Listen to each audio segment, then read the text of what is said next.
Let me fill you in on the backstory with Jon Bon Jovi.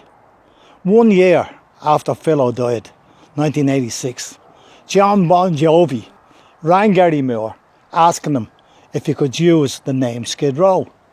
Gary Moore told him, "John, it's nothing got to do with me. You'll have to ring Bush Shiels, but you're wasting your time. Like, he'll tell you to F off. You've no chance."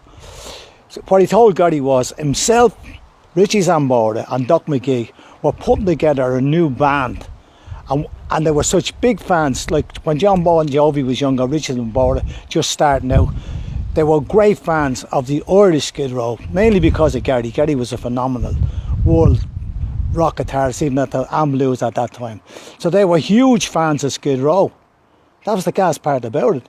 So what they wanted to do was they wanted to use that name where we'd built up a great reputation all over the world with a cult following and use it with their band.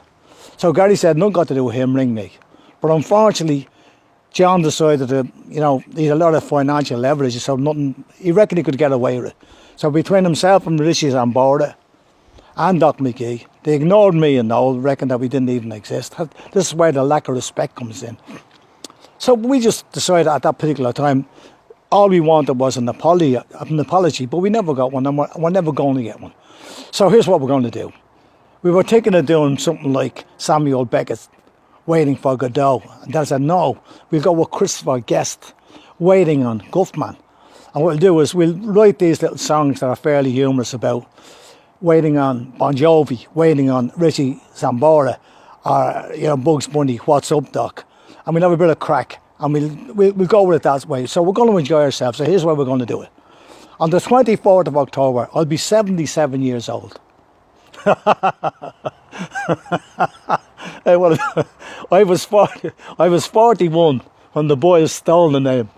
The chances of getting any kind of apology are slim and none. I'm not expecting it, but what I'm going to do is I'm going to write these very intricate, heavy blues, Skid Row, Irish Skid Row type numbers and blast away to the best of my ability and let Bon Jovi, Richie Sambora and Doc McGee know that we're still there. We may never hear from them. We don't care one way or the other. So from now till the 24th of October, my 77th birthday, every week I'm going to do a little bit dedicated to John, dedicated to Richie Sambora, dedicated to Doc McGee. And tune in and you hear me playing to the best of my ability and having a bit of crack about the lads, because the irony of this whole thing is they seen it as a compliment. Like, stealing our name, they were doing us a favour. They liked us so much that they were going to use our name for their band and say to me, "Brush, you're really incredible, so is Noel, so is Gary. And because you're not going anymore, we'd love to use your great name for our lads and get them going." So ironically, the way it works is they're paying us a backhand. They're saying, "We're great, we always loved you, we grew up listening to you, and we'd love to use your name." So I'm saying that wasn't the way to do it. You should have asked us, and I'd have told you to F off, John, and Richie Sambora and Doc McGee. But you used the name, which is fair enough. Now I'm going to use you. From the time I'm 77 on, it'll be waiting on Bon Jovi, waiting on Richie Sambora, waiting on Doc McGee. But man, the crack is going to be way above 99 in the Isle of Man.